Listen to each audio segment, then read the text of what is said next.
তো হ্যালো বন্ধুরা, আমি এখন চললাম দুপুরবেলায় কাজে। তো কাজে আসতে আমার অনেকটাই লেট হয়ে গেছে। যে বৃষ্টির কারণের জন্য ঘর থেকে বেরোতে পারি নাই। তো আমার টাইম ছিল 3টের সময়, এখন 4টে বাজছে। তো সবারই আগে কারখানাতে আমি ঢুকি। তো মনে হয় না যেন আমার আগে কারখানায় কেউ ঢুকতে পারবে, যেভাবে বৃষ্টি হয়েছে মানে আমার আগে কেউ পৌঁছতে পারবে না। তো আমার আগে কারখানায় কেউ ঢুকতে পারে নাই গো।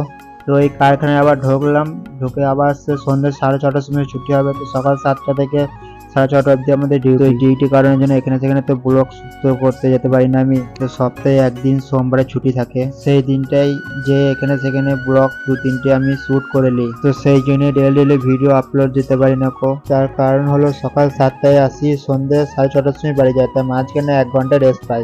তো তোমরা বুঝতেই পারছো ভিডিও থেকে যে আমরা কিসে কাজ করেছি আজকে। তো এই কারখানার যজন আছে তার থেকে আমি ছোট, তো সেই জন্য সবার আগে কারখানাতে আমি ঢুকি।